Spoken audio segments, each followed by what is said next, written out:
அனைவருக்கும் வணக்கம். நீங்க பார்த்து கொண்டிருப்பது சட்டம் ஒரு வகுப்பறை. நான் யாழினி திருமுகம். நான் உங்க நிலா. இன்னைக்கு நம்ம டிஸ்கஸ் பண்ற டாபிக் என்னன்னு பார்த்தீங்கன்னா பட்டா, சிட்டா மற்றும் ரெஜிஸ்ட்ரேஷன் ப்ரொசீஜர்ஸ் அண்ட் என்னென்ன டாக்குமெண்ட்ஸை நம்ம ரெஜிஸ்டர் பண்ணணுங்கிறத பற்றி தான் நம்ம தெளிவாக பார்க்க போகிறோம். இதை பற்றி உங்களுக்கு எந்த சந்தேகம் இருந்தாலும் நீங்கள் காலும் பண்ணலாம். அதேவைஸ் 9944010692 என்ற எண்ணுக்கு வாட்ஸ்அப்பும் பண்ணலாம். ஸோ தமிழ்நாட்டில் இருக்கக்கூடிய நில உரிமையாளர்கள் தெரிஞ்சுக்க வேண்டிய 3 முக்கியமான ஆவணங்கள் தான் இந்த பட்டா, சிட்டா அண்ட் நிலப்பதிவு. ஸோ இதை பார்த்தீங்க அப்படின்னா தாயும் தண்ணீரும் நிலமும் நம்பிக்கையின் அடையாளம்னு சொல்லுவாங்க. ஆனால் இப்போ இருக்கக்கூடிய காலகட்டத்தில் பல போலியான ஆவணங்களை வச்சு நில மோசடிகள் நடந்து கொண்டே இருக்கு. இதை தடுக்கணும் அப்படின்றதுக்காக நம்மளுடைய தமிழக அரசாங்கம் என்ன பண்ணியிருக்காங்க அப்படின்னா நில சேவை அப்படின்ற ஒரு வெப்சைட்டை லான்ச் பண்ணியிருக்காங்க. இது மூலியமா உங்களுக்கு இருக்கக்கூடிய சந்தேகங்களை நீங்கள் ஆன்லைன் மூலியமாகவே பார்த்துக்கலாம். இந்த 3 விஷயங்களை நம்ம என்னதான் பலமுறை கேட்டிருந்தாலும் இதோடைய முக்கியமான நோக்கம் என்ன, இதோடைய முக்கியமான அவசியம் என்ன அப்படின்றத பெரும்பாலும் நம்ம யாருக்குமே தெரியல. அதை பற்றி பேசுறதுக்காக நம்ம கூட 2 சட்ட வல்லுநர்கள் இருக்காங்க. Mister Senthilkumar sir and Thangamani sir. Both are specialised in property law and registration. வணக்கம் சார். வணக்கம். வணக்கம் sir. Going in to the show sir, இப்போ மக்களுக்கு பட்டா, சிட்டா, அடங்கல் அப்படின்னா என்னன்னு கொஞ்சம் தெளிவாக விளக்கம் சொல்ல முடியுமா சார்? சொல்ல மேடம். இப்போ நம்ம எல்லா டாக்குமெண்ட்டும் தமிழ்நாடு அரசாங்கம் பதிவுத்துறைக்கோ இல்லைனா வேறு எந்த ஒரு காரணத்துக்காக நம்ம அரசாங்க அலுவலகத்துக்கு பயன்படுத்தணும்னு போனால் நம்மளிடம் ஏற்கனவே நில மூல ஆவணங்கள் இருந்தாலும் பட்டாவும் சிட்டாவும் அடங்கலும் எல்லா டைமும் நமக்கு கேட்குறாங்க. அது நம்ம நம்மளுடைய நிலம் நம்மளுடைய கண்ட்ரோலில் தான் இருக்குது. நம்ம தான் அதில் பயிர் செஞ்சிட்ருக்கோம், இல்லை நம்மளுடைய உரிமையில் தான் அது இருக்குது. நம்மளுடைய உரிமையை நிலைநாட்டுறதுக்காக தான் பட்டாவும் சிட்டாவும் அடங்கலும் நம்ம அரசாங்கம் கொடுத்தாங்க. ஆனால் 2015ஆம் வருடத்திலிருந்து சிட்டாவும் பட்டாவும் ஆன்லைன் மூலிமா கொண்டு வரப்பட்டதால் 2 ஒன்றாக சேர்க்கப்பட்டுள்ளது. எனவே பட்டா ஆன்லைனில் இருக்கிறத நீங்கள் ஊர்ஜிதம் பண்ணிக்கிறதுக்கு உங்கள் வீட்டில் இருந்தே நீங்கள் அதை செக் பண்ணிக்க முடியும். ஆனால் அடங்கலை ஒவ்வொரு வருடமும் நம்ம கிராம நிர்வாக அலுவலகத்தில் தான் செக் பண்ண முடியும். அவர் ஒவ்வொரு வருடமும் ஜமாபந்தி சமயத்தில் தாசில்தாரிடமா அந்த கணக்கு ஒப்படைச்சிடுவார். நீங்கள் அதுக்கப்புறமும் போயிட்டு வருட முடிவில் கூட ஜமாபந்தியில் அதனுடைய நில உரிமையில் பட்டா நம்பர் என்ன குறிப்பிட்டிருக்காங்க, அந்த பயிர் யார் செஞ்சாங்க, அதனுடைய உரிமையாளர் பெயர் என்ன, அதில் எத்தனை முறை ஒரு அனுபவம், 1 முறை பயிர் செஞ்சுருக்காரா, 2 முறை செஞ்சுருக்காரா, அந்த மாதிரியான டீட்டெயிலாம் நீங்கள் அடங்கலில் கிராம நிர்வாக அலுவலர்களையும் செக் பண்ணலாம். முடியாத பட்சத்தில் நீங்கள் வட்டாட்சியரையும் போய் பார்த்துக்கலாம். அதை நீங்கள் தகவல் அறிமுறை சட்டத்திலையும் போட்டு வாங்கலாம். இல்லை நீங்கள் அதை விண்ணப்பிச்சும் அவங்ககிட்ட வாங்கிக்கலாம். இது எல்லாமே அடங்கலில் இருக்கிற டீட்டெயில்ஸ் எல்லாமே பட்டாவில் இருக்கிற நம்பரை தாண்டி பட்டாவில் இருக்கிற உரிமையாளர் பெயர் தான் அதில் இருக்கணும்னு அவசியம் இல்லை. அதை பட்டாவை இடத்தை யார் பயிர் செய்கிறாங்களோ அவங்களுடைய பெயர் கூட அதில் பதிவாகிறதுக்கு நிறைய முறை வாய்ப்பு இருக்குது. அதனால தான் நம்மளுடைய இடம் நம்மளுடைய அனுபவத்தில் தான் இருக்குன்றதை உறுதி செய்கிறது அடங்கல் ஒரு முக்கியமான இடத்துல இருக்குது. மிகவும் பயனுள்ள இன்ஃபர்மேஷன் சார். அவங்க கிட்ட நம்ம கேட்டுட்டு நம்ம தொடர்ந்து பேசலாம். வணக்கம், எங்கிருந்து பேசுறீங்க, உங்க பெயர்? ஹலோ, நான் சேலம் மாவட்டத்துல இருந்து, சேலம் மாவட்டம் கெங்கவள்ளி வட்டம்மா. ஓகே மேம், சொல்லுங்க. சமம்பட்டி கோனேர்பட்டியில இருந்து பேசுறேன், செல்வமாணிக்க வீட்டுல. ஓகே மேம், உங்களுடைய பிரச்சனை என்ன, உங்களுடைய சந்தேகம் என்ன அப்படின்றத நீங்க கேட்கலாம். அதாவது எங்க மாமனாரு 5 பேர்த்துக்கும் பொதுவான பாதைய 4 சென்ட் எழுதி கொடுத்துட்டாருங்க மேம். ஓகே. அந்த இடத்த கழிக்காத தான் மகனுக்கு எடுத்துட்டாரு மீண்டும். ஓகே. இந்த பத்திரத்தை ரத்து பண்றதுக்கு எந்த இடத்துல நான் கொடுக்கணும் விண்ணப்பம்? ரத்தாகுமாங்களா? நீங்க சொல்றது பொது பாதைன்னு அவர் எந்த பத்திரத்துல எழுதி கொடுத்திருக்காருமா? அவர் ஏதாவது பதிவு செஞ்சு கொடுத்திருக்காரா முன்னாடியே?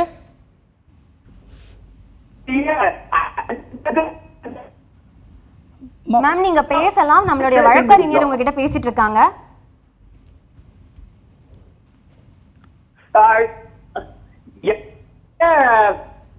அஞ்சு பேர் பாதை முன்னாடி பேசிட்டு இருந்த கால் கட் ஆயிடுச்சு சார். இப்ப வேற ஒரு நேயர் இணைஞ்சிருக்காங்க. சொல்லுங்க மேம், எங்க இருந்து பேசுறீங்க? வணக்கம் சார். வணக்கம். வணக்கம் சார், எங்க இருந்து பேசுறீங்க? சார், திருப்பூர்ல பேசுறேங்க. ஓகே சார், உங்களுக்கு என்ன சந்தேகம் அப்படின்றத நீங்க கேட்கலாம். ஐயா பேசுறேன் சார். வணக்கம், சொல்லுங்க சார். வணக்கம் ஐயா. வணக்கம் சார், சொல்லுங்க சார். ஒரு 10 கிரையம் பண்ணிட்டாங்க. சரிங்க சார். அந்த கிரையம் பண்ண 10 மூலம், அதாவது ஸ்டாம்ப் முத்திரை ஸ்டால். சரிங்க சார். அது யார் பேர் சார்? சார் ஏன் முத்திரைத்தாள்ன்றது பார்த்தீங்கன்னா ஒன்று அந்த பத்திரத்தில் கிரயம் எழுதி கொடுத்தவர் பேரில் வாங்கியிருக்கணும், இல்லைன்னா அந்த பத்திரத்தை யார் கிரயம் வாங்கினாங்களோ அவங்க 2 பேரில் தாங்க அந்த முத்திரைத்தாள் வாங்கியிருக்கணும். அதை தாண்டி 3வது நபர் பெயரில் இருந்தால் அந்த முத்திரைத்தாள் வாங்கப்பட்டதாக கருதப்படாது. நீங்கள் திரும்பவும் முத்திரைத்தாள் கட்ட வேண்டிய சூழ்நிலைக்கு வருங்க. அது வந்து ஆடிட்டிங் கமிட்டி ஒன்று இருக்குது. வருடாந்திரம் வந்து ஆடிட்டிங் செக் பண்ணும்போது அந்த கிரயப்பத்திரம் எழுதி கொடுத்தவர் பெயரிலோ அல்லது கிரயப்பத்திரம் எழுதி வாங்கினவங்க பேரில் இல்லாமல் இருந்ததுன்னா அந்த பத்திரத்தை அதை மீண்டும் முத்திரைத்தாள் கட்ட வேண்டிய சூழ்நிலைக்கு நீங்கள் தள்ளப்படுவீங்கம்மா.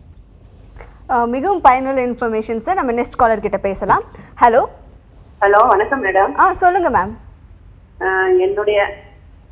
என்னுடைய அப்பாவுடைய அம்மாவுடைய ப்ராப்பர் இடம் மேடம். Okay ma'am. அந்த இடத்துல வந்து எங்க 4 அண்ணன் தம்பி பங்குட்டுக்கிட்டாங்க. ஓகே மேம், தொடர்ந்து பேசலாம். நீங்க 4 பேர் பங்குட்டுக்கிட்டாங்க. அதுல எங்க பெரியப்பாவுக்கு குழந்தை இல்லை. அது வந்து என் பேருக்கு உயிரை எழுதி வச்சிருந்தாங்க. இப்ப நான் அதை வந்து என் பேருக்கு கோர்ட்ல என் பேருக்கு பதிவு பண்ணிக்கலாம்னு சொல்லிட்டாங்க. இப்ப நான் அதை வந்து எனக்கு ஒரு பையன் ஒரு பொண்ணு இருக்காங்க. நான் என் பையனுக்கு என்ன விருப்பப்படி என் பையனுக்கோ பொண்ணுக்கோ யாராவது ஒருத்தருக்கு எழுதலாமா? நீங்கள் இருக்கிற மாவட்டம் எந்த மாவட்டத்தில் இருக்குமா அந்த சொத்து? சென்னை மேடம். இல்லைங்க, சென்னைன்றது வந்து மிகப்பெரிய மாவட்டமா. நீங்கள் சென்னையில் வந்து பிரசிடென்சி கோர்ட்டுன்னு சொல்லியிருக்காங்க. அந்த ஆள்வரைக்குள்ள உயர்நீதிமன்ற ஆள்வரைக்குள்ள இருந்தீங்கன்னா இந்த உயிரை வந்து நீங்கள் உயர்நீதிமன்றத்தில் வந்து நீங்கள் வந்து ப்ரொபேட் பண்ணணுமா? அந்த ப்ரொபேட் பண்ணிட்டோம் சார். பண்ணிட்டீங்களா? அந்த ப்ரொபேட் அவங்க என் பேருக்கு பதிவு பண்ணிக்கலாம்னு கொடுத்துட்டாங்களா? இப்போ நீங்கள் என் பேருக்கு பண்ணாம நேரடியாக என் மகனுக்கு பண்ணலாமா? அந்த மாதிரி பண்ண முடியாதுமா. உயில் பிரகாரம் உங்களுக்கு தான் சொத்து வரணும்னு கொடுத்துருக்காங்க. இந்த உயிலில் நீங்கள் உயர்நீதிமன்றத்திலேருந்து வாங்கின ஆணை பிரகாரம் நீங்கள் வந்து முதல்ல செய்ய வேண்டியது வந்து உங்கள் பேரில் வந்து பட்டா மாற்றிக்கோங்க. அதுக்கப்புறம் வீடு இருந்ததுன்னா property tax, water tax, EB அதெல்லாம் வந்து உங்கள் பேரில் மாற்றணும். அதுக்கப்புறம் வேணால் நீங்கள் வந்து ஒரு வில்லங்க சான்றிதழ் எடுத்துக்கிட்டு நீங்கள் ரெஜிஸ்டர் ஆஃபீஸில் போய்ட்டு உங்கள் விருப்பப்படி நீங்கள் யாருக்கு எழுதி கொடுக்கணுமோ எழுதி கொடுக்கலாம். மிகவும் யூஸ்ஃபுல்லான இன்ஃபர்மேஷன் சார். நம்ம கண்டினியூ பண்ணலாம் சார். இன்னொரு காலர் லைனில் இருக்காங்க. ஹலோ. ஹலோ, சொல்லுங்க சார், உங்கள் பேர் உங்கள் ஊர்? வணக்கம். தஞ்சாவூர் மாவட்டம் ஐயம்பேட்டையிலேருந்து கவிதைராஜன் பேசுகிறேன். சொல்லுங்க கவிதைராஜன் சார். வணக்கம் சார்.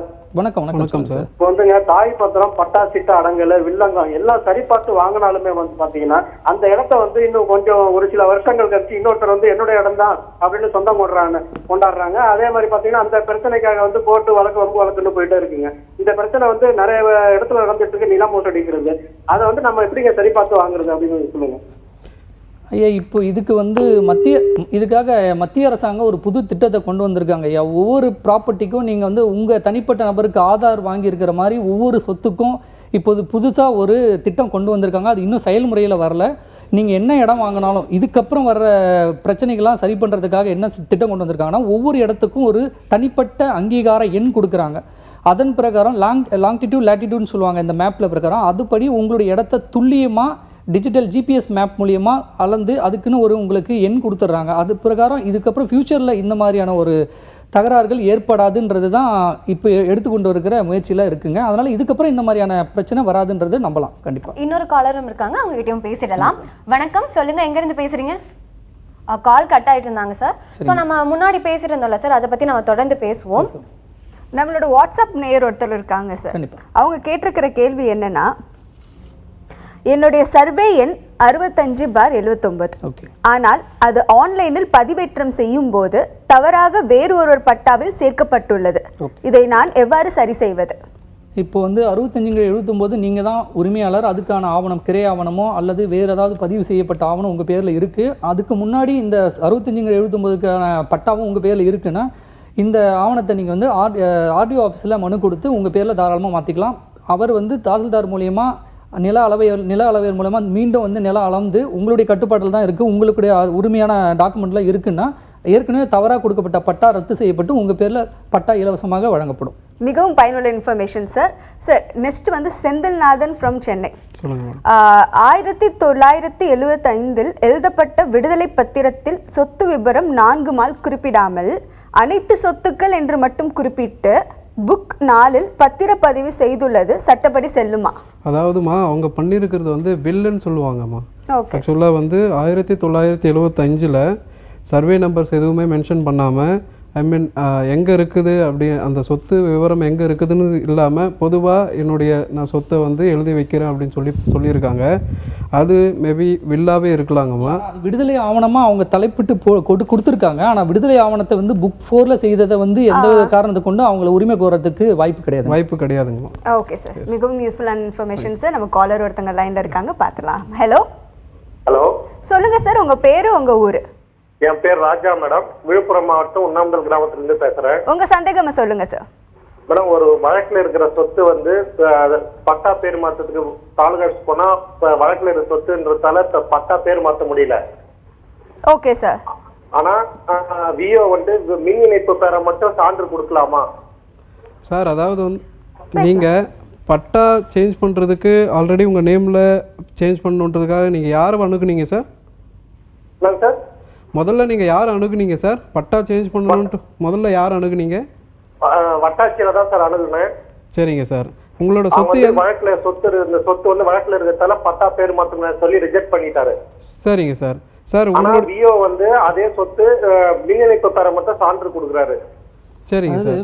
தாசில்தார் வந்து நீங்கள் கொடுத்த பட்டா பெயர் மாற்றத்தை வந்து நிராகரிச்சிருக்காரு. ஆனால் வந்து கிராம நிர்வாக அலுவலர் நீங்கள் கொடுத்த மனுவை வந்து எதிர்த்தரப்பு கொடுத்த மனுவை ஏற்றுக்கொண்டு வழக்கு நிலுவையில் இருக்கும்போது நீங்கள் அதாவது எதிர்த்தரப்பு வந்து மின் இணைப்பு பெறுவதற்கு சான்று கொடுத்துருக்குறாங்கன்னு சொல்கிறாங்க. அது வந்து தாசில்தார் ஒரு மேற்கொடி நடவடிக்கை எடுத்ததுக்கும் விஓ எடுத்ததுக்கும் முற்றிலும் தவறாக இருக்குது. நீங்கள் இவங்க 2 பேர் மேலேயும் நீங்கள் வந்து மாவட்ட ஆட்சித்தலைவர்களிடம் கண்டிப்பாக நீங்கள் புகார் கொடுத்தீங்கன்னா புகார் மனு இது வந்து கண்டிப்பாக நடவடிக்கை எடுப்பாங்க சார். ஒரு காலர் இருக்காங்க சார், அவங்க கிட்ட பேசிடலாம். வணக்கம், எங்கிருந்து பேசுறீங்க? வணக்கம் மேடம், நான் திண்டிவனத்துலேருந்து கார்த்திகேயன் பேசுகிறேன் மேடம். சொல்லுங்க கார்த்திகேயன், உங்களுக்கு என்ன சந்தேகம்? மேடம், இப்போ நாங்கள் இருக்கிற வீடு மாதிரி பெரிய இடம், அந்த எங்கள் வீடோட சேர்த்து 4 பிளாட்டாக பிரிச்சுட்டாங்க. பொதுவாக வந்து 4 அடி சந்து விட்டுருந்தாங்க. ஓகே. நான் அந்த பொது சந்து வந்து எந்த பிளாட்லேயும் எழுதலை, பொது சந்துன்னு சொல்லிட்டு. ஓகே. இப்போ அதை வேற ஒருத்தவங்க ஆக்குபை பண்ணிட்டு பிரச்சனையாக இருக்குது. இதை எப்படி மேடம் இது பண்ணுறது? வழக்கறிஞர்கள் அதுக்கு பதில் சொல்லுவாங்க, சொல்லுங்க சார். சார், இப்போது நீங்கள் இந்த 4 மனையாக உங்களுடைய இடம் தான் ஒரு தோராயமாக ஒரு 4 சென்ட் வச்சுக்கலாங்க. 4 சென்ட்டுக்கு வந்து நீங்கள் தோராயமாக ஒரு 4 அடி வழிபாதை விட்டுருக்கீங்கன்னா அது வடக்கு பக்கத்துலையா தெற்கு பக்கத்துலையான்றது ஏதோ ஒரு நீங்கள் பயன்பாட்டில் இருக்குது அந்த இடம், கரெக்டுங்களா? நீங்கள் சொல்கிறது இருந்தது சார், ஒரு காலத்தில் இருந்தது. இப்போ ஆனால் அந்த இடத்த வந்து நீங்கள் அந்த பத்திரத்தில் நீங்கள் 4 பேர் பிரிச்சுக்கிட்ட பத்திரத்தில் அது எழுதாததால் இப்போ வேறு ஒருத்தர் வந்து ஆக்கிரமிச்சிருக்காரு, கரெக்டுங்களா? இப்போ ஒரு பிரச்சனையும் இல்லைங்க. அந்த இடம் எழுதாமல் விட்டுருந்தாலும் நில அளவை ஆவணங்களில் வந்து உங்களுடைய முன்னோர்கள் பேர்லையோ இல்லைன்னா உங்களுக்கு கிரையம் கொடுத்த ஒரு பேரில் தான் அந்த இடம் இன்னும் அப்படியே தான் இருக்கும். அவங்க இப்போ ஆக்கிரமிச்சவங்க பேரில் எந்த இடத்துலையும் எந்த டாக்குமெண்ட்டும் மாறிடாது உடனடியாக. பட்டா எது கொடுத்துருந்தாலும் அது கண்டிப்பாக ரத்து பண்ணிடுவாங்க. அந்த விட்டு போன இடத்துக்கு நீங்கள் தனி டாக்குமெண்ட், இன்னொன்று டாக்குமெண்ட் பேசேஜ் டாக்குமெண்ட் தனியாக போட்டுக்கலாங்க. தனி கிரைய பத்திரமோ இல்லை நீங்கள் 4 பேர் சேர்ந்து ஒரு பாகப்பிரிவினை பத்திரமாய் போது அந்த 4 அடி வழியை பொதுவாக நம்ம பயன்படுத்தணும்ட்டு நீங்கள் மாற்றிக்கலாம். அது ஒன்றும் பிரச்சனை கிடையாது. சொத்தை யாருமே அதோட டீட்டெயில் எங்கே சார் போய் எடுக்கணும்? நீங்கள் இதை விலங்கு எடுத்தீங்கன்னா போதுங்க. நீங்கள் எந்த டைமில் வந்து உங்களுடைய டாக்குமெண்ட்டுக்கு பேரண்ட் டாக்குமெண்ட் எந்த வருஷம் இருக்கோ அதுலேருந்து ஒரு 10 வருஷத்துக்கு முன்னாடியிலேருந்து விலங்கு எடுத்து பார்த்தீங்கன்னா அதுலேருந்து நீங்கள் ஈஸியாக கண்டுபிடிச்சிடலாம் எந்த இடம் யார் ஆக்கிரமிச்சிருக்காங்க இல்லை யார் போலி ஏதாவது டாக்குமெண்ட் ரெடி பண்ணியிருக்காங்கன்றத விட நீங்கள் கண்டுபிடிச்சிடலாம். சார், ஒரு நேயர் ஒருத்தங்க லைனில் இருக்காங்க. Hello hello. நான் சொல்லுங்க மேம், உங்கள் பேர்? பார்வதிங்க. சொல்லுங்க மேம். நான் திருவண்ணாமலை மாவட்டங்க. சொல்லுங்க மேம், நீங்கள் தொடர்ந்து பேசலாம், நாங்கள் கேட்டுகிட்டே தான் இருக்கோம். எனக்கு இடம் விட்டாங்க. Okay ma'am. அந்த இடம் வந்து இன்னொருத்தர் வித்த இடத்த எனக்கு வித்துட்டாங்க அந்த இடம். ஓகேங்க. அந்த இடத்தையும் என் இடத்த இன்னொருத்தர் வித்துட்டாங்க. அது எப்படி பண்றதுங்க? பார்வதிம்மா, நீங்கள் சொல்கிற கேள்வி எப்படின்னா உங்கள் பேர் வந்து பார்வதி, உங்களுக்கு வித்தவங்க பேர் என்னம்மா? என் பேர் எஸ் பார்வதிங்க. கரெக்ட். உங்களுக்கு வித்தவங்க பேர் என்னன்னு கேட்டேன். வித்துற பேர் வந்து 4 பேருமே பார்ட்னர் அந்த இடம் பெரிய பிளாட் போட்டு வச்சிருந்தாங்க. 4 பேருமே இறந்துட்டாங்க. சரிங்க, பரவாயில்ல. உங்களுக்கு வித்த மன பேர் என்ன, மனை நம்பர் என்னம்மா? நம்பர் வந்து 11ங்க. சரிங்க, உங்களுக்கு வித்த 11 இன்னொருத்தங்களுக்கு யாருக்கு வித்துருக்காங்க?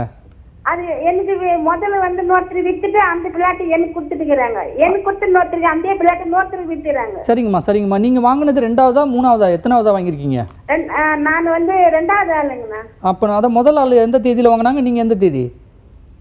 அவங்க எந்த ஊருன்னு தெரியாதுங்க. ஆனா வாங்கிட்டுன்னு எனக்கு வந்து வருஷம் சொல்லுங்கம்மா. எந்த வருஷமா இடம் விற்கலாம்னு நினைச்சேன். எந்த வருஷத்துல நீங்க வாங்குனீங்க, அவங்க எந்த வருஷத்துல வாங்குனாங்கன்றத சொல்லுங்கம்மா. ஹலோ. நீங்க எந்த வருஷத்துலமா வாங்குனீங்க? 2000ல வாங்குனேன். சரி, இதுக்கு முன்னாடி இருக்கிற ஓனர் எந்த வருஷத்துலமா உங்களுக்கு வித்தாங்க? எனக்கு நான் 2000ல முதல்ல குலுக்கல்ல போட்டாங்கன்னா அது குலுக்கல்ல வாங்கினா நான் கை மேலே காசு கொடுத்து வாங்கினது. இல்லை நீங்கள் என்னென்னமா இதுக்கு பதிவு செஞ்சுருக்காங்களா? உங்களுக்கு விற்றதோ இல்லை இதுக்கு முன்னாடி விற்றதுக்கோ பதிவு பண்ண ஆவணம் ஏதாவது இருக்குங்களா? நீங்கள் சொல்கிறது வந்து பதிவு செய்யாத ஆவணம் மாதிரி தெரியுது நீங்கள் சொல்கிறது. அது நாங்கள் ரிஜிஸ்டர் காஞ்சிபுரம் ரிஜிஸ்டர் தான் பதிவு பண்ணதுண்ணா. சரிங்கம்மா, அப்போ பதிவு பண்ணியிருக்கீங்கன்னா நீங்கள் ஒரு வேளை நான் சொல்கிறேன் 11ன்னு ஒரு தோராயமாக நான் சொல்கிறேன் வச்சுக்கோங்க. 11 நீங்கள் வாங்கியிருக்கிற மனை எண் 11, உங்களுக்கு விற்றது வந்து 2004 ஜனவரி மாதம் 15ஆம் தேதி விற்றுருக்காங்கன்னு வச்சுக்கலாம். ஓகேங்களா? உங்களுக்கு முன்னாடி கற்பகத்துன்றவங்களுக்கு ஒரு இதே வந்து மனை எண் 11 ஒரு நாளைக்கு முன்னாடி விற்றுருந்தா உங்களுக்கு வருமா? அவங்களுக்கு வருமானா? அவங்களுக்கு தான் வரும், உங்களுக்கு வராது. சார் நான் பட்டா வாங்கிக்கிறேன் சார். அப்போ பட்டா வாங்கியிருக்கீங்கன்னா நீங்கள் என்ன பண்ணணும், உங்களுக்கு வந்த டாக்குமெண்ட் தான் செல்லுன்னு நீங்கள் சிவில் நீதிமன்றத்தில் தான் போக முடியாது, வேறு எங்கேயும் போக முடியாது. உங்களுக்கு வந்து மனை என்ன ஒரே மனை என்ன 2 பேருக்கு விற்று ஃப்ராடு பண்ணியிருக்காங்க அந்த கம்பெனி. அது எந்த கம்பெனியும் அவங்க 3 பேர் ஆகிட்டாங்க சார். அப்போ நீங்கள் எல்லாருமே சேர்ந்து நீதிமன்றத்தில் தான் போகணும். அது எப்படி போனீங்கனாலும் யார் முதல்ல வாங்கினாங்களோ அவங்களுக்கு தான் இது வந்து நில உரிமை வரும். நீங்கள் பட்டா வாங்கியிருந்தாலும் சரி, பட்டா வந்து இப்போ நீதிமன்றத்தில் வந்து உயர் நீதிமன்றத்துலேயும் உச்ச நீதிமன்றத்துலேயும் பல்வேறு வழக்கில் என்ன சொல்லியிருக்காங்கன்னா, பட்டா வாங்கிட்டால் மட்டுமே, உங்ககிட்ட பட்டா இருந்தால் மட்டுமே உங்களிடம் நில உரிமை உள்ளது, நீங்கள் தான் நிலத்தின் முழு உரிமையாளர் என்ற ஒரு முழுமையான ஆவணமாக அதை எடுத்துக்க முடியாதுன்னு சொல்கிறாங்க. அதை வந்து ஒரு பார்ட்டாக எடுத்துக்கலாமே தவிர அதை முழு ஆவணமாக எடுத்துக்க முடியாது. பதிவு பண்ண ஆவணமும் இருக்கணும், பட்டாவும் இருக்கணும். பட்டா ஒருத்தர் பேரில் இருக்குது, பதிவு பண்ண ஆவணம் ஒருத்தர் பேரில் இருக்குன்னா அது வந்து பதிவு பண்ண ஆவணம் தான் வந்து முதல்ல எடுத்துக்குவாங்க, பட்டா வந்து 2வதாக எடுத்துக்குவாங்க. மிகவும் தெளிவான பதில் சார். அவங்களுக்கு நிச்சயமாக வந்து டவுட்ஸ் போயிருக்கும்னு நினைக்கிறேன். நம்ம நெக்ஸ்ட் காலர் கிட்ட பேசலாம். ஹலோ ஹலோ ஹலோ, சொல்லுங்க மேடம். சொல்லுங்க மேம்.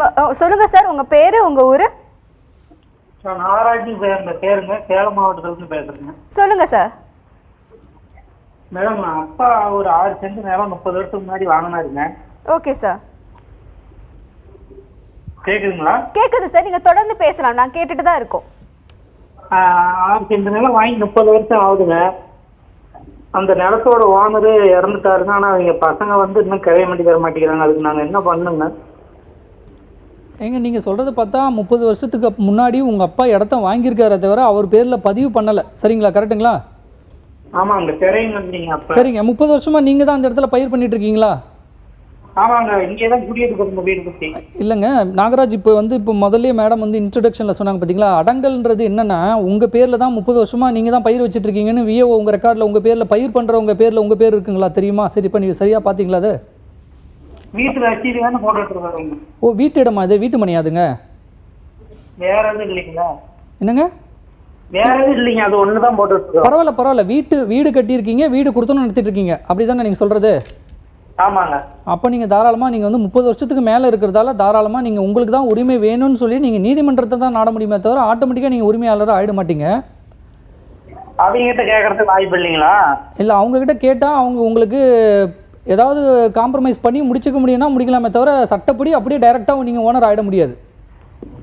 அப்படிங்களா? ஆமாம், இதுக்கு வந்து அட்வர்ஸ் பொசிஷன் சொல்லுவாங்க. இன்னொரு இடத்துல நீங்கள் இருக்கீங்க, 30 வருஷமாக நீங்கள் இருக்கீங்க, உங்களை இதுவரையும் அவங்க எந்த விதமான கேள்வியும் கேட்கல, உங்களை வெளியேற்றத்துக்கு அவங்க எந்த விதமான சட்ட நடவடிக்கையும் எடுக்கலைன்னா உங்களுடைய உரிமையை அவங்களே வந்து நிலைநாட்டிட்டாங்கன்னு அர்த்தம். ஆனால் இதை வந்து நீங்கள் வந்து நீதிமன்றத்தில் போய் எனக்கு வழக்கு போட்டிங்கன்னா தான் உங்கள் பேரில் வந்து ஒரு தீர்ப்பு கிடைக்குங்க. அப்போ தான் நீங்கள் வந்து உங்கள் பேரில் எல்லா டாக்குமெண்ட்டும் ரெஜிஸ்ட்ரேஷன் பட்டாலாம் மாற்ற முடியும். அடுத்த காலர் இருக்காங்க சார், அவங்க கிட்ட பேசிடலாம். வணக்கம். வணக்கம். எங்கிருந்து பேசுறீங்க சார்? உங்களுடைய சந்தேகம் என்ன? சுந்தர்ராஜ். ஓகே சார், உங்களுடைய சந்தேகம் என்ன?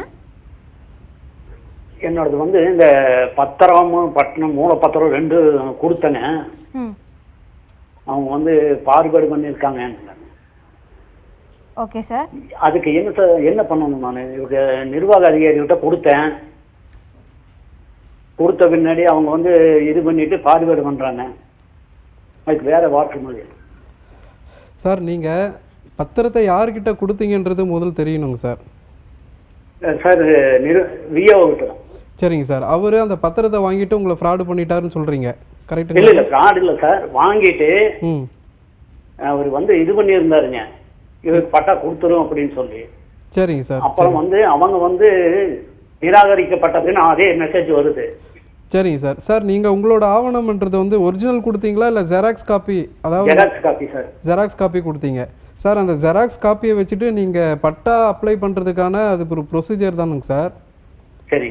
நீங்கள் அந்த ப்ரொசீஜர்னால அவங்க வந்து நில அலுவலர் வந்து அந்த நிலத்தை அளந்துட்டு இந்த பட்டா நிலத்தை அளந்துட்டு தான் சொல்கிறாங்க. அளந்ததுக்கப்புறம் அவங்களுக்கு வந்து பட்டா கொடுக்காம நிராகரிக்கப்பட்டுருதுன்னு மெசேஜ் வந்திருக்குங்களாங்க உங்களுக்கு?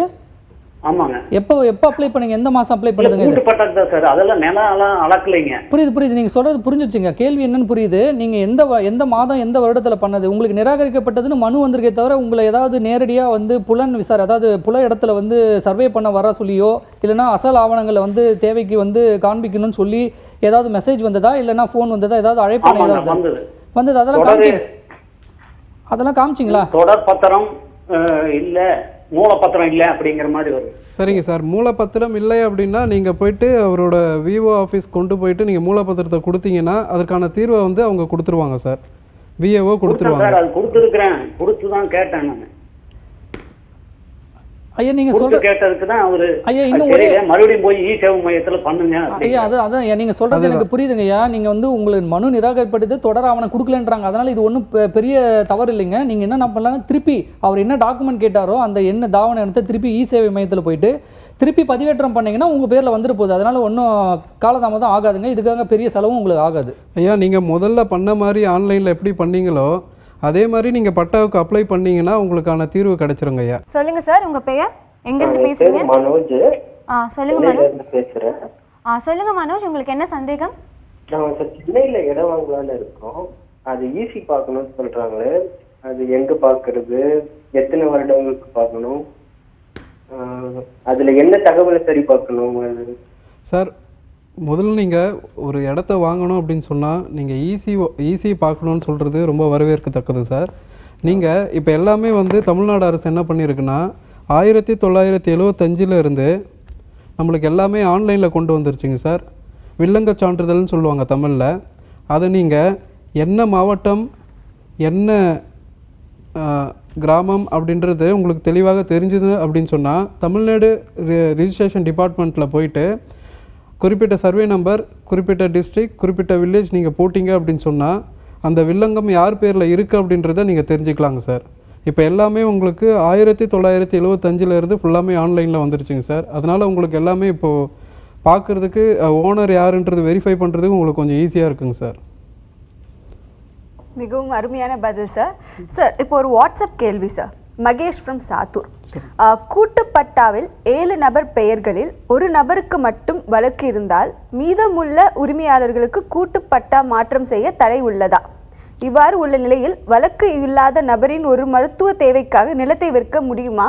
கண்டிப்பாக ஒரு நிலம் என்பது கூட்டுப்பட்டாவில் இருந்தது அப்படின்னு சொன்னால் ஒருத்தர் மேலே இருக்கிற கேஸுக்காக மற்றவங்களுக்கும் அதே நிலைமை தான் மேடம். இல்லை அது ஒரு சிறிய இது கிளாரிஃபிகேஷன். இப்போ வந்து உயர்நீதிமன்றம் ஒரு வழக்கில் என்ன சொல்லியிருக்காங்கன்னா, ஏதாவது ஒரு சிவில் நீதிமன்றத்தில் ஏதோ ஒரு வழக்கு இருக்குன்ற ஒரே ஒரு காரணத்துக்காக, அதாவது எந்த விதமான தடை உத்தரவும் இல்லாத பட்சத்தில், தடை உத்தரவு இருக்குன்னா நீங்கள் வந்து பட்டா மாற்றுறதுல முடியாது. தடை உத்தரவு இல்லை, உங்களுக்கும் அந்த வழக்குக்கும் சம்மந்தமே கிடையாதுன்னா நீங்கள் கூட்டுப்பட்டாவில் இருக்குன்னா அதை வந்து தாராளமாக வந்து உங்கள் பேரில் மாற்ற முடியும், அதில் விற்க முடியும். அதில் எந்த தடையும் கிடையாது.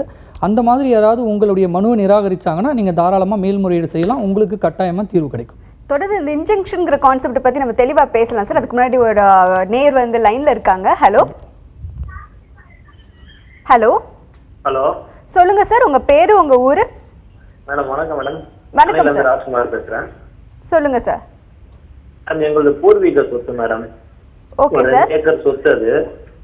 அந்த சொத்து வந்து எங்க மாமாவுடைய பேர்ல இருந்தது. அவருக்கு ஃபேமிலி இல்லை. எங்க பராமரிப்புல இருந்து அவருடைய தங்கச்சிக்கு வந்து செட்டில்மெண்ட் வாங்கணும். அந்த சொத்தை செட்டில்மெண்ட் வாங்கும்போது என்ன பண்ணோம்னா, அந்த 2 ஏக்கர்ல வந்து 1 ஏக்கர் தான் வாங்கணும். அது ஜட்பந்தின்னு சொல்றாங்க, அது பண்ணாம வாங்கிட்டோம். இப்ப மேற்கொண்டு இப்போ அந்த சொத்தை விற்கும் போது வாங்க வரவங்க லெஃப்டா ரைட்டா மேற்கா கிழக்கான்னு கேட்குறாங்க. அதை வந்து எங்களுக்கு சரியா அதை பிரிச்சு கொடுக்க முடியல. இதை வந்து எப்படி ப்ரொசீஜர் பண்ணணும்னு சொல்லிட்டு ஐடியா வேணும் மேடம்.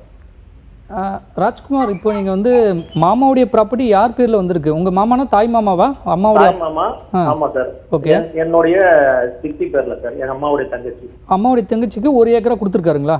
1 ஏக்கர் கொடுத்துருக்காரு. எங்கள் 4 பேர் பொண்ணுங்களும் எடுத்துக்க சொல்லி கொடுத்துருக்காரு. மீதி இன்னொரு ஏக்கர் என்ன பண்ணாரு? இன்னொரு ஏக்கர் அவர் செட்டில் பண்ணாம இறந்துட்டாரு சார். சரிங்க. அந்த அந்த 1 ஏக்கரால அவர் என்னன்னு கொடுத்துருக்காரு? அந்த சொத்து விவரத்தில் ஜக்பந்தி போடலன்றது ஓகே, வடக்கு பக்கம் தெற்கு பக்கம் கூட போடலையா?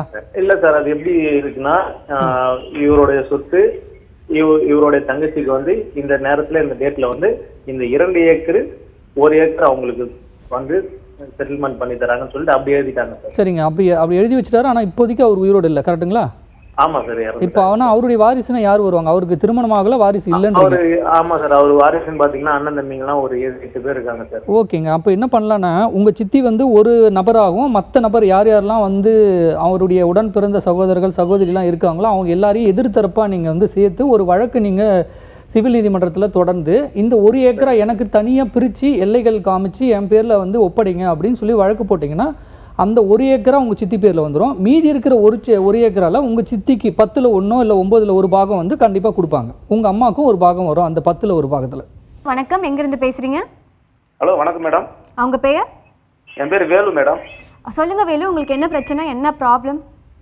மேடம் இது வந்து இப்போ நாங்கள் வந்து இப்போ சென்னையிலேருந்து பேசுகிறோம். ஓகே. இப்போ நாங்கள் வந்து பார்த்தீங்கன்னா இப்போ சுயவன் நான் சம்பாதிச்சு வந்து பார்த்தீங்கன்னா இப்போ நிலம் வாங்கியிருக்கேன். ஓகே. இப்போ எங்கள் வீட்டில் வந்து பார்த்தீங்கன்னா நான் வந்து பார்த்தீங்கன்னா பெரிய பிள்ளை, அதுக்கப்புறம் வந்து தங்கச்சியும் தம்பியிருக்காங்க. ஓகே. அது வந்து பார்த்தீங்கன்னா இப்போ நான் சம்பாதிச்சதில் எனக்கு வந்து பார்த்தீங்கன்னா பங்கு வேணும்னு சொல்லிட்டு இப்போ அவங்க வந்து தம்பி தங்கச்சிலாம் வந்து பார்த்தீங்கன்னா வழக்கு தொடர்றாங்க. ஆனால் வந்து பார்த்தீங்கன்னா சுய சம்பாதியத்தில் சம்பாதிச்சு நானே வந்து பார்த்தீங்கன்னா வாங்கினது ஃபுல்லாக எல்லாமே என் பேரில் இருக்கு. ஓகே. இதுக்கும் அந்த சொத்துக்கும் எந்த சம்பந்தமும் கிடையாது. புரியுது. இல்லை வேலு, நீங்கள் சொல்கிறது கேள்வியில் ஒரு சின்ன திருத்தம் என்னென்னா, இப்போ நீங்கள் வந்து வழக்கு போட்டுட்டாங்களா இல்லை கேட்டுட்டு இருக்காங்களா அவங்ககிட்ட? அவங்க வந்து பார்த்தீங்கன்னா வழக்கு தொடர்ந்துருக்காங்க, கேட்டாங்க. பொது சொத்துல வந்து பார்த்தீங்கன்னா நீங்கள் பாகம் எடுத்துக்கோங்க, அது நான் வாங்கினதுல எப்படி கொடுக்க முடியும்னு சொல்லி கேட்டோம்னா இல்லை வந்து பார்த்தீங்கன்னா எங்களுக்கு பங்கு வேணும். நீங்கள் வாங்கினது எந்த வருஷங்க? அந்த டைமில் நீங்கள் என்ன வேலை பார்த்துட்டு இருக்கீங்க? சார் நான் வந்து பார்த்தீங்கன்னா இது வந்து வாங்கும்போது வந்து பார்த்தீங்கன்னா 2004 அதான் 2003லேருந்து 2005 வரைக்கும். சரிங்க, அந்த டைமில் நீங்கள் என்ன வேலை பார்த்தீங்க சார்? சார் நான் வந்து பார்த்தீங்கன்னா இப்போ வந்து பில்டிங்கில் வந்து சம்மந்தப்பட்ட வேலை சார், பிளம்பிங் ஒர்க். சரிங்க, பரவாயில்ல. அந்த டைமில் நீங்கள் வாங்கின சொத்துடைய மதிப்பும் நீங்கள் அந்த 3 வருஷத்தில் வந்து நீங்கள் சம்பாதித்த பணத்துக்கும் எவ்வளோ உங்களுக்கு டிஃப்ரென்ஸ் இருக்குது தெரியுமா ஏதாவது? இல்லை சார், அது 3 வருஷத்துக்குன்னு சொல்றதை விட அதாவது வந்து தம்பி தங்கச்சி எல்லாம் வந்து பார்த்தீங்கன்னா ஊர்ல படிச்சுக்கின்னு இருக்காங்க. அதாவது வந்து நீங்க நான் இந்த கேள்விக்கு கரெக்டா சொன்னீங்கன்னா தான் உங்க கேள்விக்கு கரெக்டா பதில் கிடைக்கும். எப்படின்னா ஆமா, நீங்க ஒரு எக்ஸாம்பிளுக்கு நான் ஒரு தோராயமா சொல்றேன். 2003லேருந்து 5 வரைக்கும் நீங்க 5 லட்ச ரூபா சம்பாரிச்சிருந்தீங்கன்னா நீங்க 10 லட்ச ரூபாய்க்கு சொத்து வாங்கியிருந்தீங்கன்னா அந்த 5 லட்ச ரூபா பேலன்ஸ் 5 லட்ச ரூபா எங்க இருந்து வந்தது? புரியுதுங்களா? அப்போ அவங்க கண்டிப்பா கேட்க தானே செய்வாங்க. அது அம்மாவோ அப்பாவோ இல்ல தாத்தாவோ இல்ல வேற வழியிலேயே உங்களுக்கு கொடுத்துருப்பாங்க. அப்போ கூட்டு சொத்துன்னு கேட்கறதுக்கு அவங்களுக்கு ரைட்ஸ் இருக்குல்ல. அப்போ நீங்க அந்த சொத்துடைய மூலாதாரம் எங்க இருந்தது, உங்களுடைய சுய உழைப்புன்னு சொல்றீங்கன்னா அந்த சுய உழைப்புக்கான வருமானம் எங்க இருந்தது, எங்க வேலை செஞ்சீங்கன்னு நீங்க நிரூபிச்சா மட்டும்தான் அது வந்து உங்களுடைய சுய உழைப்புல இருந்து வாங்கினதுன்னு உங்களால அதை வந்து தனித்துவமா காமிக்க முடியும். அப்படிங்களா சார்? ஆமாங்க. அதாவது வந்து அதான் சார், இப்ப நீங்க கேட்கறது எனக்கு புரியுது சார். இப்ப நான் வந்து பார்த்தீங்கன்னா அதை வாங்கும்போது என்னுடைய வந்து பார்த்தீங்கன்னா என்னுடைய வருமானம் வந்து பாத்தீங்கன்னா அதையே தாண்டி இருக்கும். நான் வாங்கின சொத்து மதிப்பையே தாண்டி இருக்கும். சரிங்க. அதுவும் இல்லாம அதுதான் உங்களுக்கு இன்னொரு விஷயமும் ஒன்று சொல்றேன் என் சைட்ல இருந்து. சரிங்க. அதாவது வந்து பார்த்தீங்கன்னா நான் அவங்க தங்கச்சி தம்பி வந்து பார்த்தீங்கன்னா படிச்சுன்னு இருக்கும்போதே நான் வந்து சென்னைக்கு வந்துட்டேன். சரிங்க சரிங்க. நான் அப்போ தங்கச்சி ஓகே. ஆனால் தங்கச்சிங்க வந்து என்ன கேட்டிருப்பாங்க வழக்குலன்னா, அவங்க உங்க அப்பாவோ தாத்தாவோ பாட்டியோ இல்லைன்னா அத்தையோ யாரோ உங்களுக்கு வந்து ஒரு தானமா ஒன்று கொடுத்தாங்க, அதுலேருந்து தான் நீங்க வாங்கினீங்கன்னு தான் கேட்டிருப்பாங்க. அவங்க படிச்சுட்டு அந்த மாதிரி தான் கேள்வி சார். ஆமா ஓகே, நீங்க கேட்கறது கரெக்ட் சார். அதாவது நான் என்ன கேட்கறேன்னா அது மாதிரி ரத்த சம்பந்தப்பட்ட சொத்தே கிடையாதுங்களே. சரிங்க. அது என்னுடைய இப்ப வந்து பாத்தீங்கன்னா எப்படி சொல்றதுங்கன்னா இப்ப இல்ல பரவாயில்ல வேலு, நீங்க சொன்னதுல ஒரு சின்ன கிளாரிட்டி என்னன்னா, நீங்க வந்து அந்த சமயத்துல வேலை செஞ்சீங்க, உங்க தங்கச்சி தங்க யாரும் வந்து வேலை செய்யல. சரிங்களா? அப்படி பார்க்கும்போது அவங்க வழக்கு தொடர்ந்தாங்கன்னா அவங்க வந்து இந்த சொத்துடைய மூலாதாரம் என் தம்பியோ அண்ணனோ வேலு வந்து குடும்ப சொத்துல இருந்தா வாங்கினாங்கன்றது நிரூபிக்க வேண்டிய கடமை அவங்களுக்கு தான் இருக்கு, உங்களுக்கு கிடையாது. அப்படி நிரூபிக்க முடியாது அவங்களால. அப்போ உங்களுக்கு தான் சொத்து வரும், அந்த வழக்கு உங்கள் பேரில் தான் வரும், கவலைப்பட வேணாம். ஸோ நெக்ஸ்ட் காலர் இருக்காங்க சார், அவங்ககிட்ட நம்ம பேசிடலாம். உங்கள் கேள்விகளை நீங்கள் சுருக்கமாக கேட்டிங்க அப்படின்னா மற்றவங்களுக்கும் கேட்கக்கூடிய வாய்ப்பு கிடைக்கும். ஸோ சொல்லுங்க சார். ஹலோ வணக்கம். சொல்லுங்க சார், உங்கள் பெயர் எங்கேருந்து பேசுகிறீங்க? வணக்கம் சார், லைனில் தான் இருக்கீங்க. ஹலோ சொல்லுங்க சார். சார் மேடம் சொல்லுங்க சார், லைனில் தான் இருக்கீங்க. இப்போ வந்து நான் பட்டா சிட்டா ஈட்டிலாம் இருக்கு மேடம். ஓகே. இப்போ வந்து நான் வந்து அதை இப்போ நம்மளது பேர் வந்து கரெக்டா இருக்கான்னு செக் பண்றதுக்கு மறுபடியும் போட்டு பார்க்கணுமா மேடம்? சார் உங்கள் பட்டா சிட்டா எல்லாம் கரெக்டாக உங்கள் பேரில் இருக்குதா அப்படின்றது செக் பண்ணுறதுக்கு நீங்கள் இப்போ ஆன்லைன்லேயே போட்டு பார்த்துக்கலாங்க சார். அதான் சார் இப்போ நான் சொல்லுங்க. இ சர்வீஸ் ஆன்லைன் பட்டா அப்படின்னு சொல்லிட்டு இருக்குங்க சார், ஒரு வெப்சைட் இருக்குங்க sir, Tamil Nadu online e service பட்டான்னு இருக்குங்க சார். அதில் உங்களுடைய நிலத்தோட சர்வே நம்பர், மாவட்டம், கிராமம். அது இல்லாமல் அவர் கேட்குறது என்ன கேட்குறாருன்னா, அதை நான் கட்டாயமாக வந்து சரி பார்த்துக்கணுமான்னு கேட்குறாரு. சரி பார்த்துக்கிட்டா உங்களுடைய இந்த மாதிரி வேறு யாராவது உங்கள் இடத்த பேர் மாற்ற போலியாக மாற்றுறாங்க, போலி பத்திரத்தை வச்சு மாற்றுறாங்கன்னா அதை தடுக்கிறதுக்கு உதவியாக இருக்கும். அதனால் நீங்கள் செக் பண்ணிக்கிறது நல்லது. ஒரு அட்லீஸ்ட் ஒரு வருஷத்துக்கு ஒரு முறையாவது செக் பண்ணிக்கிறது நல்லது. இதெல்லாம் வெரிஃபை பண்ணுறதுக்கு உங்களுக்கு எந்த விதமான செலவும் ஆக போகிறது கிடையாது. நீங்கள் யூடியூப்லேயோ இன்ஸ்டாகிராம்லேயோ பார்க்குற வீடியோவை விட அது கம்மியான நேரம் தான் ஆகும். அதனால் உடனே நீங்கள் பார்த்துடலாம். தொடர்ந்து காலர் கிட்ட பேசலாம் சார். ஹலோ ஹலோ, சொல்லுங்க சார், உங்க பேரு உங்க ஊரு? மேடம் வந்து நான் வந்து விஜய் மேடம். சொல்லுங்க சார். மேடம் சேலத்துலேருந்து பேசுகிறேன் மேடம். சொல்லுங்க சார். மேடம் எங்கள் தாத்தா சின்ன வயசில் வந்து ஒரு இடம் ஒன்று வாங்கினாரு மேடம். Okay sir. மேடம் அப்போ வந்து எங்கள் பெரியப்பாவுக்கு வந்து 2 வயசு மேடம். ஓகே சார், நீங்கள் தொடர்ந்து பேசலாம், நாங்கள் கேட்டுகிட்டே தான் இருக்கோம். அவர் மேலே வந்து கிரையம் பண்ணி வச்சிருக்காரு மேடம். அவர் கவர்மெண்ட்ல வேலையில் இருக்கிறதுனால. Okay sir. அவர் வந்து என் பேருக்கு தான் வந்து கிரையம் பண்ணியிருக்காங்க, அந்த சொத்து எனக்கு தான் அப்படிங்கிறாரு மேடம். அவருக்கு வந்து அவர் பேர்ல கிரையம் பண்ணக்குள்ள அவரோட வயசு வந்து 2 வயசு மேடம். புரியுதுங்க. அதாவது பெரியப்பா பேர்ல வாங்கியிருக்காரு, ஆனா வந்து தாத்தா தான் அவருடைய சுய உழைப்புல தான் வாங்கியிருக்காரு. கரெக்டுங்களா? ஆமா ஆமா. தாத்தா இருக்காருங்களா? இல்ல தாத்தா இல்லைங்க சார். பெரியப்பா இருக்காருல்ல? பெரியப்பாவும் இப்ப இல்லைங்க சார். அப்பா இருக்காருங்க சார். சரிங்க. இப்போ இடத்த கேட்டா என்ன சொல்றாங்க பெரியப்பா பசங்க? வந்து எங்க தாத்தா வந்து எங்க அப்பா பேர் தான் வாங்கியிருக்காங்க, அது எங்களுக்கு தான் சொந்தம் அப்படிங்கிறாங்க. சரிங்க. இப்போ அவர் வந்து தாத்தாவுடைய உழைப்பு எந்த உழைப்புங்க? தாத்தாவுக்கு என்ன வருமானம்? அவர் வந்து கோர்ட்ல வேலையில் இருந்தார். கோர்ட்ல வேலையில் தான் இருந்தார். ஆனால் இது வந்து ஒரு ரொம்ப சிக்கலான கேஸுங்க. இது வந்து உங்களுக்கு வந்து உடனடியாக வந்து தீர்ப்பு கிடைக்குமான்றது கொஞ்சம் சந்தேகம் தான். ஏன்னா வந்து தாத்தாவுடைய சுய உழைப்பு அவர் வந்து அவருடைய பெரிய பையன் பேரில் வாங்கியிருக்காரு. அதனால் வந்து உங்கள் அப்பாக்கோ இல்லை உங்கள் அப்பா மூலிமா உங்களுக்கோ அது வந்து வர்றதுக்கான வாய்ப்பு வந்து ரொம்ப கம்மி தாங்க. வேறு ஏதாவது சொத்து, குடும்ப சொத்து இருக்குது, அதையும் அவரே வச்சுருக்காரு, இல்லை உங்ககிட்ட இருக்குது, அந்த மாதிரி இருந்ததுன்னா நீங்கள் பாகப்பிரிவினை போட்டு இது எல்லாமே குடும்ப சொத்துன்னு சொல்லிட்டு காமிக்கலாம். ஆனால் இந்த சொத்து பொறுத்த வரைக்கும் உங்களுக்கு வரதுக்கு வாய்ப்பு கம்மிங்க. காலருக்கு மிகவும் யூஸ்ஃபுல்லாக இருந்திருக்கும்னு நினைக்கிறேன் சார். நம்ம நெக்ஸ்ட் காலர் கிட்ட போகலாம். Hello hello. ஹலோ, சொல்லுங்க மேம், உங்க பேரு உங்க ஊரு? என் பேர் சத்யா மேடம். சொல்லுங்க மேம். நாகப்பட்டினம் மேடம். சட்டம் ஒரு வகுப்பாடு மேடம். ஆமா மேம், நீங்க லைன்ல தான் இருக்கீங்க. இல்ல மேடம், இப்ப பெண்களுக்கு சம உரிமை இருக்காங்க இல்ல மேடம்? பெண்களுக்கு எல்லாமே சம உரிமை இருக்குமா? உங்களுக்கு என்ன உரிமை வேணும் இப்போ? இல்ல மேடம், இது உங்களுக்கு என்ன இதுல சொத்துல ஏதாவது பங்கு வேணுமா, இல்ல ஏற்கனவே வித்துட்டாங்களா? ஆமா சார், சொத்துல சம உரிமை இருக்குன்னு சொல்றீங்க, ஆனா இல்ல சார். மேம், உங்களோட சந்தேகத்தை வந்து கொஞ்சம் தெளிவாக கேட்க முடியுமா? எனக்கு அவ்வளவா படிப்பறிவு இல்ல சார். பரவாயில்லங்கம்மா சத்யாம்மா, உங்களுக்கு ஒண்ணும் இல்ல. உங்களுக்கு சொல்லுங்க சார். சொல்லுங்க. இல்ல சார், ஒண்ணும் இல்ல சார். எங்க வீட்டுல இருக்காங்க, அவங்க வந்து அவங்க வீட்டுல அவங்க சேர வேண்டிய பங்கு முன்னேறிமே வரவே இல்லைங்க சார். சரிங்க. அந்த 8 வருஷம் ஆகுது. சரி, மாமியார் 5 வருஷம். சரிங்க. கண்டிப்பா மாட்டுறாங்க. சரிங்க. இவங்களே மனசு ஆகுது. இது வரைக்கும் சொல்ல வாங்கிட்டேன். அவங்க என்னன்னா, நீ யாருக்கான போ, யாருக்கான சொல்லிக்கலாம் அப்படின்ற மாதிரி ஒரு உதாசனப்பட்டு வந்து பேசுறாங்க. இல்லைங்க, இப்போ நீங்கள் சொன்னதில் புரிஞ்சிருச்சுங்க. அது மாமனார் சொத்தாக இருந்தாலும் சரி, மாமியார் சொத்தாக இருந்தாலும் சரி, வாரிசுன்னா உங்கள் மனைவியும் வருவாங்க. அந்த சொத்து மொத்தம் 3 பேர். சரிங்களா? ஓகே, சொல்லுங்க. 3 பேரு. அப்பா ஒண்ணு, இவங்க 2வது, ஃபர்ஸ்ட் அண்ணன். அக்காவுக்கு வந்து அவங்க பக்கத்துல இருக்காங்கன்றதுனால ரொம்ப ஃபெசிலிட்டியா இருக்கு. 2 ரிலேட்டிவ் அவங்க. சரி. இவங்க வந்து அரசியல் இங்க வந்து வனகாவலத்துல வந்து நம்ம இருக்கோம். சரி. அதனால கொஞ்சம் கூட வந்து உங்க மேல வந்து ஒரு இழுப்பு இல்லாத இருக்காங்க. எங்களுக்கு வந்து 2 குழந்தைங்க இருக்குது. ரொம்ப கஷ்டத்துக்கு நானும் இங்க ஆரம்பிக்காச்சு.